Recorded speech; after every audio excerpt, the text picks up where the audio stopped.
NATO is kind of a almost a proto UN or something. It makes no sense. This is to stop Russia from beating up on and invading NATO members. Ukraine is not a NATO member. As long as America is in treaties where they say, if this happens, we will do the following. We do have to honor that, but I don't think that we have to honor it forever, indefinitely, without looking at what are we really getting out of this. So.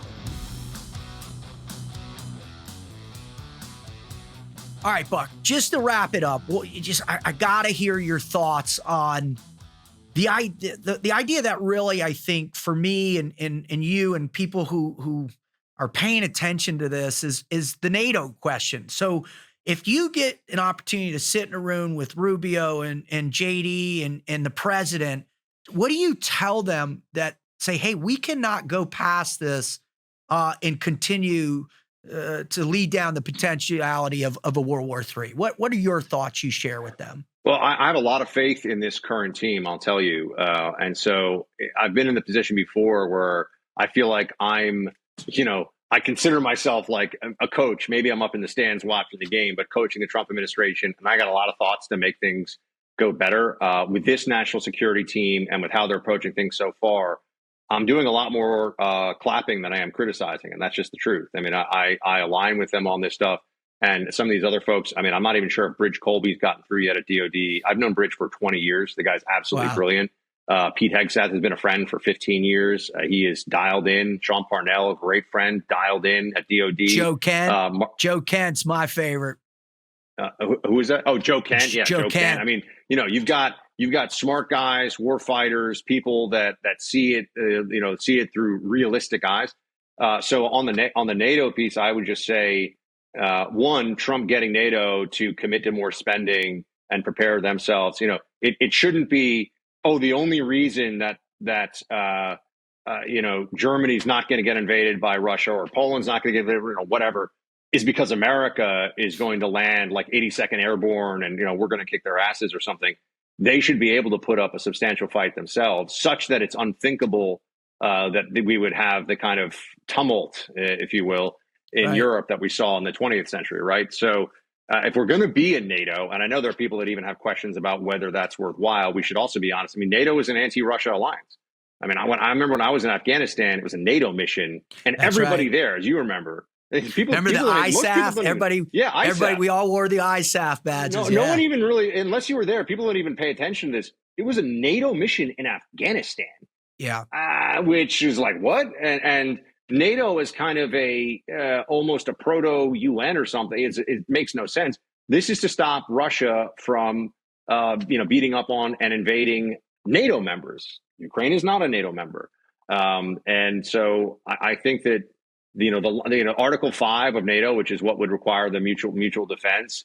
I think that as long as America is truly as long as America is in treaties where they say, if this happens, we will do the following. We do have to honor that. I think that that's important, but I don't think that we have to honor it forever, indefinitely, without looking at what are we really getting out of this. So, the line in the sand is Article 5. It is the joint defense component of the treaties, treaties that we're involved in with NATO. But I also think it's very clear. I mean, this better than most, Dave. The lesson of 20 years of war in the Middle East and South Asia is you don't just send your guys and gals to fight because you're fighting, and then you don't want to stop the fighting because what were you fighting for?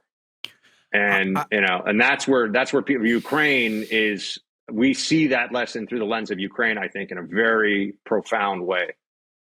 Well, my whole thing is just to tie it up is, I mean, I've got a lot of dead friends, and, now it's me looking at their children in the face and saying, hey, your dad died for this very honorable thing, which was, a 20-year war in Iraq, which didn't get us anywhere, or a 20-year war in Afghanistan, which now we're actually paying the Taliban $40 million a week. I just, and you look at the numbers now, and you look at, I mean, anything from, 1 million to 1.5 million from both Ukraine and Russia. I don't see the American young men out there rogering up and wanting to go to war to defend something that, quite frankly, maybe shouldn't be defended in the first place on our let somebody else take the charge. And I'm not an isolationist by any stretch. I do believe we need to project power in order to maintain that the economic power and might that we are. But man, I definitely don't want to see. What's crazy is there's this massive. You've been following this too. I've been watching you post about it. This massive increase in people signing up for the military. And I think it has to do with Pete, right? And it has to do with this change and this pride and the president and come back. Yeah, I want to go serve.